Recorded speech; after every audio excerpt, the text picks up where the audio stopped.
ಶ್ರೀ ದುರ್ಗಾದೇವಿ ನಮಃ. ಎಲ್ಲರಿಗೂ ನಮಸ್ಕಾರ. ನಾನು ನಿಮಗೆ ಇವತ್ತೊಂದು ಸ್ಪ್ರಿಂಗ್ ಆನಿಯನ್ ಅಂತ ಹೇಳಿದ್ರೆ ಈರುಳ್ಳಿ ಎಲೆ ಇರ್ತದಲ್ಲ, ಈರುಳ್ಳಿದು ಹಸಿ ಎಲೆ, ಆ ಎಲೆಯಿಂದ ಮಾಡೋ ಒಂದು ರೆಸಿಪಿನ ನಾನು ಯಾವಾಗಲೂ ಮಾಡ್ತಾ ಇರ್ತೇನೆ. ಆ ಒಂದು ರೆಸಿಪಿ ನಿಮಗೂ ಹೇಳಿಕೊಡ್ತೇನೆ. ಈ ಸ್ಪ್ರಿಂಗ್ ಆನಿಯನನ್ನು ನೋಡಿ, ನಾನು ಎಷ್ಟು ತೊಗೊಂಡಿದ್ದೆ ನಿಮ್ಗೆ ತೋರಿಸಿದ್ನಲ್ಲ ಅಷ್ಟನ್ನು ಈ ಥರ ಕಟ್ ಮಾಡಿ ಇಟ್ಕೊಳ್ಳಿ. ಹೀಗೆ ಇದಕ್ಕೆ 2 ಈರುಳ್ಳಿ ಮತ್ತು 2 ಟೊಮೆಟೊನು ಹೆಚ್ಚಿ ಇಟ್ಕೊಳ್ಳಿ ಅದ್ರ ಜೊತೆಗೆ. ಆಮೇಲೆ ನಾನು ನಿಮ್ಗೆ ಮಾಡೋದನ್ನು ಹೇಳ್ತಾ ಹೋಗ್ತೇನೆ, ನೀವು ನೋಡ್ತಾ ಹೋಗಿ ಹೇಗೆ ಮಾಡಬೇಕು ಅಂತ ಹೇಳಿಕೊಂಡು.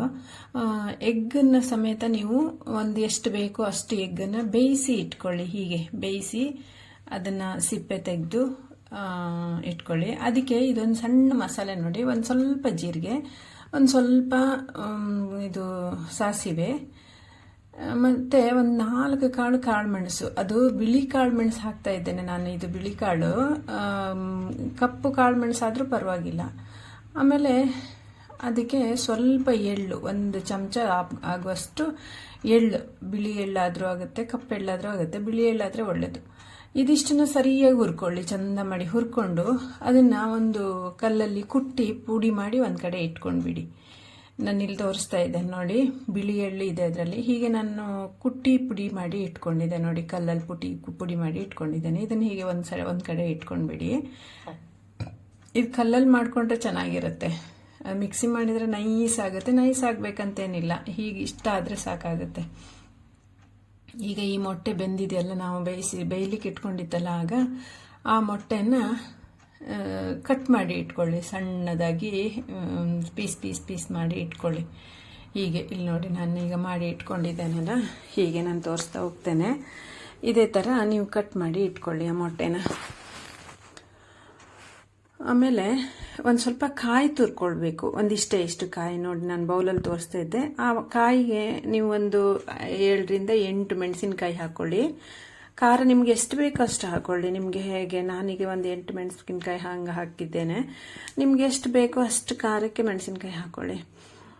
ಆಮೇಲೆ ಒಂದು ಸ್ವಲ್ಪ ಗೇರು ಬೀಜದ ಪೀಸನ್ನು ನೀವು ನೆನೆಸಿ ಇಟ್ಕೊಂಡು ಅದನ್ನು ಈ ಮಸಾಲೆಗೆ ಹಾಕಿ ಇದನ್ನು ರುಬ್ಬಿ ಇಟ್ಕೊಳ್ಳಿ. ಇದನ್ನು ಇಷ್ಟೇ, ಇದಕ್ಕೊಂದು ಮಸಾಲೆ ಪುಡಿ ಹಾಕಬೇಕು, ಮತ್ತು ಸಾಂಬಾರು ಪುಡಿ, ಒಂದಿಷ್ಟು ಸಣ್ಣ ಹುಣಸೆ ಹಣ್ಣನ್ನು ಹಾಕ್ಕೊಳ್ಬೇಕು.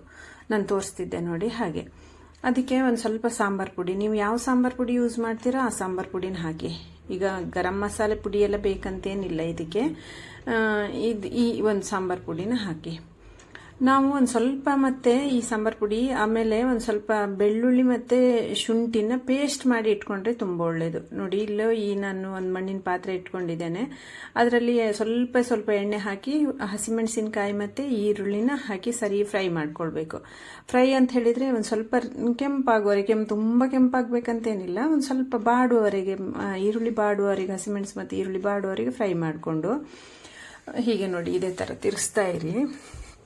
ಈ ಮಣ್ಣಿನ ಪಾತ್ರೆ ನಾನು ನಿಮ್ಗೆ ಹೇಳ್ತಿದ್ನಲ್ಲ, ಮಣ್ಣಿನ ಪಾತ್ರೆಲಿ ಬೇಗ ಆಗುತ್ತೆ. ಅದೊಂದು ಸರಿ ಬಿಸಿ ಆಯಿತು ಅಂತ ಹೇಳಿದರೆ ಪಟ ಅಂತ ಆಗುತ್ತೆ. ಬಿಸಿ ಆಗೋದು ಸ್ವಲ್ಪ ಲೇಟ್ ಆಗುತ್ತೆ, ಆದರೆ ಬೇಗ ಆಗುತ್ತೆ. ಮತ್ತು ಟೇಸ್ಟು ತುಂಬ ಒಳ್ಳೇದಿರ್ತದೆ ಮಣ್ಣಿನ ಪಾತ್ರೆಯಲ್ಲಿ ಮಾಡಿದರೆ. ನೀವೆಲ್ಲರೂ ಈಗ ನೋಡಿ, ನಾನು ಇದು ಸ್ಟೀಲ್ ಸೌಟಲ್ಲಿ ಸಹ ತಿರುಗಿಸ್ತಾ ಇದ್ದೇನೆ. ಮಣ್ಣಿನ ಪಾತ್ರೆ ಆಗಿದ್ದಕ್ಕೆ ಸ್ಟೀಲ್ ಸೌಟಲ್ಲಿ ಕೂಡ ತಿರುಗಿಸಿದ್ರೆ ಏನೂ ಆಗೋದಿಲ್ಲ ನೋಡಿ, ನೀವು ನೋಡ್ತಾ ಇದ್ದೀರಲ್ಲ, ಏನಾಗೋದಿಲ್ಲ. ಅದೇ ಈಗ ಅಲ್ಯೂಮಿನಿಯಂ ಪಾತ್ರೆ ಮತ್ತು ಬೇರೆ ಪಾತ್ರೆಗಳಲ್ಲಾದರೆ ಈ ಥರ ಸ್ಟೀಲ್ ಸೌಟಲ್ಲಿ ತಿರುಗಿಸಿದ್ರೆ ಅದ್ರದ್ದು ಒಂದು ಇದು ಕೂಡ ಬಿಡುತ್ತೆ, ಅದು ಸೌದು ಹೋಗುತ್ತಲ್ಲ, ಆ ಅಂಶ ಕೂಡ ಈ ಫುಡ್ ಜೊತೆಗೆ ಆ್ಯಡ್ ಆಗುತ್ತೆ. ಆಮೇಲೆ ನಾವು ಹೆಚ್ಚಿಟ್ಕೊಂಡು ಈ ಟೊಮೆಟೊ ಕೂಡ ಅದಕ್ಕೆ ಆ್ಯಡ್ ಮಾಡುವ.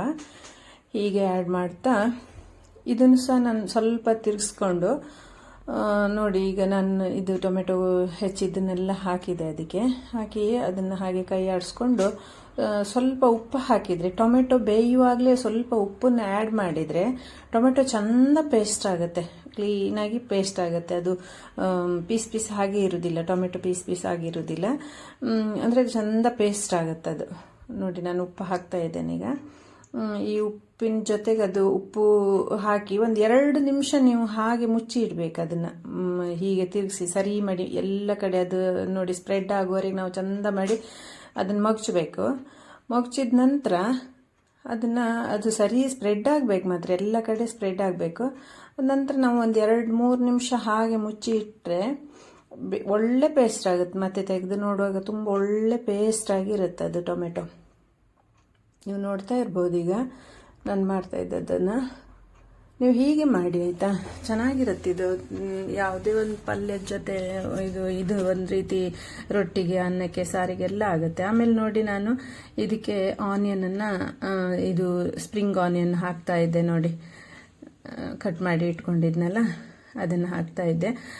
ಇದಕ್ಕೆ ನೀವು ಫಸ್ಟಿಗೆ ಬೇಕಿದ್ರೂ ಶುಂಠಿ ಬೆಳ್ಳುಳ್ಳಿ ಪೇಸ್ಟನ್ನ ಆ್ಯಡ್ ಮಾಡ್ಕೊಳ್ಬೋದು, ಇಲ್ಲಾಂದರೆ ಆಮೇಲೆ ಕೂಡ ಹಾಕ್ಬೋದು. ನಾನು ಆಮೇಲೆ ಹಾಕಿದ್ದೇನೆ, ಫಸ್ಟಿಗೆ ಹಾಕಿದ್ರೂ ಚೆನ್ನಾಗಿರ್ತದೆ ನೋಡಿ. ಹೀಗೆಲ್ಲ ಮಿಕ್ಸ್ ಮಾಡಿಕೊಂಡು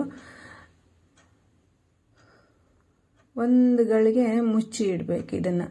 ಹೀಗೆ ಒಂದು ತಿರುಗಿಸಿ ಚಂದ ಮಾಡಿ ಎಲ್ಲ ಕಡೆ ಮೇಲೆ ಕೆಳಗೆ ಮಾಡಿ ಒಂದು ಗಳಿಗೆ ಮುಚ್ಚಿಡ್ಬೇಕು. ಮತ್ತು ಈ ಯಾವಾಗಲೂ ನಿಮಗೆ ಹಸಿರು ಸೊಪ್ಪಿಗೆ ನಾವು ಬೇಯಿಸುವಾಗ ಫಸ್ಟಿಗೆ ಒಂದು ಸ್ವಲ್ಪ ಅರಿಶಿನ ಪುಡಿ ಹಾಕೊಂಡ್ರೆ ಹಸಿರು ಸೊಪ್ಪಿಂದು ಕಲರ್ ಪೇಯ್ಡ್ ಆಗೋದಿಲ್ಲ, ಹಸಿರು ಹಾಗೇ ಇರ್ತದೆ. ನಾವು ಸಾಂಬಾರು ಇಳಿಸುವವರೆಗೂ ಹಾಗೇ ಇರ್ತದೆ, ಕಲರ್ ಹಾಗೇ ಇರ್ತದೆ. ಅದಕ್ಕೆ ನೀವು ಯಾವಾಗಲೂ ಬೇಯಿಸುವಾಗ ಹಸಿರು ಸೊಪ್ಪಿನ ಜೊತೆಗೆ ಒಂದು ಸ್ವಲ್ಪ ಅರಿಶಿಣನೇ ಆ್ಯಡ್ ಮಾಡಿ ನೋಡಿ, ಆಗ ಹಸಿರು ಕಲರ್ ಚೆನ್ನಾಗಿರ್ತದೆ, ತುಂಬ ಒಳ್ಳೆ ಕಲರ್ಫುಲ್ ಆಗಿರುತ್ತೆ.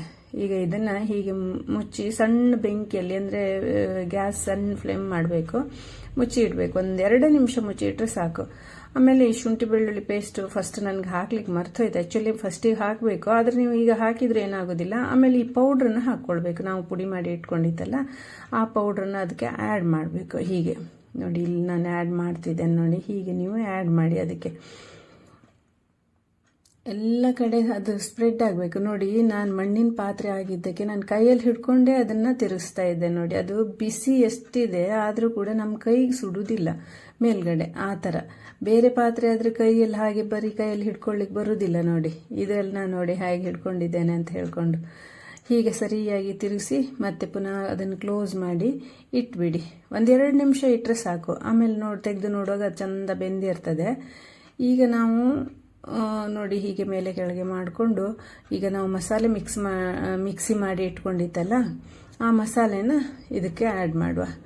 ಹೀಗೆ ಇದನ್ನು ನೀವು ಎಷ್ಟು ಗಟ್ಟಿ ಬೇಕಂದರೆ ಗಟ್ಟಿ ಮಾಡ್ಕೊಳ್ಬೋದು, ಇಲ್ಲ ನಿಮ್ಗೆ ಸ್ವಲ್ಪ ಇರಬೇಕು, ಗಸಿ ಇರಬೇಕು ಅಂತ ಹೇಳಿದರೆ ಸ್ವಲ್ಪ ನೀರು ಹಾಕ್ಕೊಂಡು ಅದನ್ನು ತೆಳು ಮಾಡ್ಕೊಳ್ಳಿ. ಹೀಗೆ ನೋಡಿ ಸ್ವಲ್ಪ ನೀರನ್ನ ಆ್ಯಡ್ ಮಾಡ್ಕೊಳ್ಬೋದು. ನಾನಂದರೆ ಇದು ನನಗೆ ಅನ್ನದ ಜೊತೆ ತಿನ್ಲಿಕ್ಕಂತಲೇ ನಾನು ಮಾಡಿದೆ. ಈಗ ನೀವು ರೊಟ್ಟಿ ಪಲ್ಯದ ಜೊತೆಗಾದರೆ ಸ್ವಲ್ಪ ಗಟ್ಟಿ ಮಾಡ್ಕೊಳ್ಬೋದು. ಇದು ಹೀಗೆ ಇಷ್ಟು ಸ್ವಲ್ಪ ನೀರು, ಇನ್ನೂ ಸ್ವಲ್ಪ ನೀರು ಹಾಕಬೇಕಾಗತ್ತೆ ನೋಡಿ. ಇನ್ನು ಸ್ವಲ್ಪ ನೀರು ಹಾಕೊಂಡ್ರೆ ಸಾಕು. ಇದು ಕುದ್ದಿದ ನಂತರ, ಅಂದರೆ ಕುದಿ ಬಂದು ಎಲ್ಲ ಇಳಿಸುವಾಗ ಈ ಹದಕ್ಕಿದ್ರೆ ಸಾಕಾಗ್ತದೆ ಅನ್ನದ ಜೊತೆಗಾದರೆ. ಇದು ಪಲ್ಯಕ್ಕೂ ತಿನ್ಲಿಕ್ಕೆ ಬರ್ತದೆ, ಆದರೆ ಪಲ್ಯಕ್ಕೆ ಸ್ವಲ್ಪ ಗಟ್ಟಿ ಇದ್ರೆ ಚೆನ್ನಾಗಿರುತ್ತೆ, ತುಂಬ ಚೆನ್ನಾಗಿರುತ್ತೆ. ನೀವು ಮಾಡಿ ನೋಡಿ, ಎಷ್ಟು ಚೆನ್ನಾಗಿರುತ್ತೆ ಅಂತ ಹೇಳಿದರೆ ನೀವು ಮಾಡಿ ನನಗೆ ಹೇಳ್ತೀರಾ, ಅಷ್ಟು ಚೆನ್ನಾಗಾಗುತ್ತೆ. ನಾನು ಯಾವಾಗಲೂ ಇದನ್ನು ಮಾಡಿ ಕೊಡ್ತಾ ಇರ್ತೇನೆ ಮಕ್ಕಳಿಗೆ, ಹಾಗಾಗಿ ಅವ್ರಿಗೆ ತುಂಬ ಖುಷಿ. ಈ ಒಂದು ಆನಿಯನ್ ಗಸಿ ಅಂತಲೇ ಕರೀತಾರೆ ನನ್ನ ಮಕ್ಕಳು ಇದಕ್ಕೆ. ಇದೇ ಥರ ನಾನು ಇದಕ್ಕೆ ಮೊಟ್ಟೆ ಆ್ಯಡ್ ಮಾಡ್ತೇನೆ, ನೀವು ಇದಕ್ಕೆ ಪನ್ನೀರ್ ಕೂಡ ಹಾಕ್ಕೊಳ್ಬೋದು.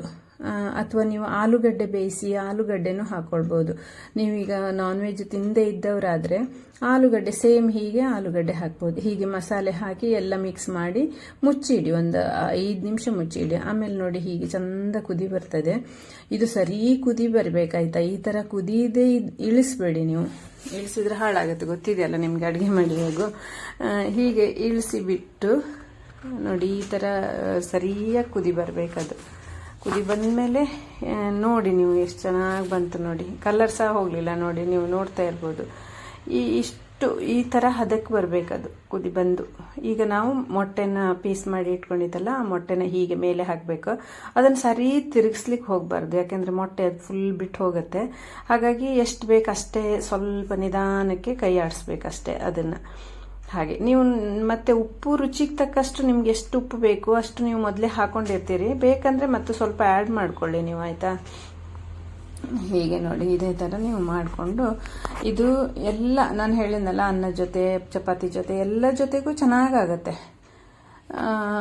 ಮತ್ತು ಹೀಗೆ ನಾನು ನಿಮಗೆ ಏನಾದರೂ ಸ್ಪೆಷಲ್ಲಾಗಿ ನನಗೆ ಗೊತ್ತಿದ್ದದನ್ನು ನಾನು ಮಾಡಿದರೆ ನಿಮಗೂ ಸಹ ಹೇಳ್ತೇನೆ.